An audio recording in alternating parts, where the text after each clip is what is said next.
تو جب تک انسان سوچے نا، اور جواب چاہیے کہ علی کی آنکھیں اللہ کی آنکھیں بنی تو کیسے بنی، اور جواب وہی دے سکتا ہے جس نے اپنے عقیدوں میں کیا کیا ہو، سوچا ہو۔ اس کا جواب کہاں سے ملتا ہے؟ حدیث قدسی سے ملتا ہے۔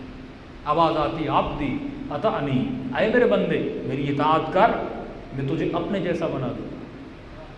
یعنی جب تو میری اطاعت کرتا ہے تمہاری آنکھیں میری آنکھیں بن جاتی ہیں، تمہارے ہاتھ میرے ہاتھ بن جاتے ہیں۔ اب بھی بات سمجھ میں نہیں آ رہی، خدا کہنا کیا چاہتا ہے؟ میں نے کہا اگر یہ ہاتھ بلند ہوتا ہے تو کس کے کہنے پر؟ میرے کہنے پر۔ عام سی مثال دوں، اگر میں ممبر پر بیٹھ کر زبان سے گفتگو نہ کروں، صرف سوچوں اپنے برین میں کہ آپ سب لوگ کھڑے ہو جائیں، کھڑے ہوں گے آپ لوگ؟ ابداً کہیں گے مولانا، اور میں آپ سے لڑنا شروع ہو جاؤں کہ بھائی کھڑے کیوں نہیں ہوئے؟ آپ کے مولانا آپ نے کہا کب؟ اور میں کہوں نہیں میں نے سوچا تو تھا۔ تو آپ کہیں گے مولانا ہم آپ کی سوچ کو ریڈ کیسے کریں؟ جب تک یہ کان سنیں گے نہیں تب تک اوبے نہیں کریں گے، تب تک اطاعت نہیں کریں گے۔ تو سننا ضروری ہے اس کا، لیکن اگر میں اپنے ہاتھوں کو کہوں نہیں، سوچوں کہ یہ کھڑے ہو جائیں، اور جب میں آپ کو کہوں میرے ہاتھ نے سنا نہیں، میں نے سوچا اور یہ کھڑا ہو گیا، تو آپ کا ہاتھ کیوں نہیں کھڑا ہوتا؟ تو آپ کہیں گے مولانا یہ میرا ہاتھ ہے، یہ میرے سوچنے پہ کھڑا ہوگا، آپ کے سوچنے پہ کھڑا نہیں ہوگا۔ یہ آپ کا ہاتھ ہے، یہ آپ کے سوچنے پہ کھڑا ہوگا، میرے سوچنے پہ کھڑا نہیں ہوگا۔ تو یہاں پر ایک چیز تو ڈکلیئر ہو گئی کہ آپ کا ہاتھ آپ کا اس لیے ہے کیونکہ وہ آپ کی سنتا ہے، میرا ہاتھ میرا اس لیے ہے کیونکہ یہ میری سنتا ہے۔ آپ کا ہاتھ میرا نہیں ہو سکتا کیونکہ میری نہیں سنتا، میرا ہاتھ آپ کا نہیں ہو سکتا کیونکہ یہ آپ کی نہیں سنتا۔ میرا ہاتھ میرا اس لیے ہے کیونکہ یہ میرے ارادے کو سمجھتا ہے، آپ کا ہاتھ آپ کا اس لیے ہے کیونکہ یہ آپ کے ارادے کو سمجھتا ہے۔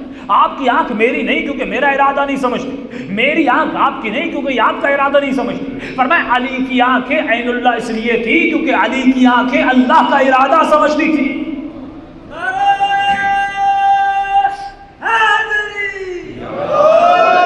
علی کے ہاتھ اللہ کے ارادہ۔ اب حدیث قدسی کے جملے سمجھ آتے ہیں، عبدی اطعنی اجعلک مثلی، اے میرے بندے میری اطاعت کر، میں تجھے اپنے جیسا بنا دوں گا۔ اس کا مطلب جب ہمارے برینز اللہ کی اطاعت میں آ جاتے ہیں تب یہ وجود تیرا نہیں رہتا، تب سعید کی باتیں سمجھ میں آتی ہیں کہ ماں فرماتے سعید اگر دوبارہ تجھے زندہ کیا جائے پھر بھی اپنی جان کو حسین پر قربان کرو گے؟ فرماتے مولا اگر 100 مرتبہ زندہ کیا جائے اور 100 مرتبہ اس سے بدتر حالت میں مارا جائے پھر بھی اپنی جان کو آپ پر قربان کروں گا۔ سعید اس طرح قربان کرے گا کیوں؟ کہ مولا میرا تو کچھ ہے ہی نہیں۔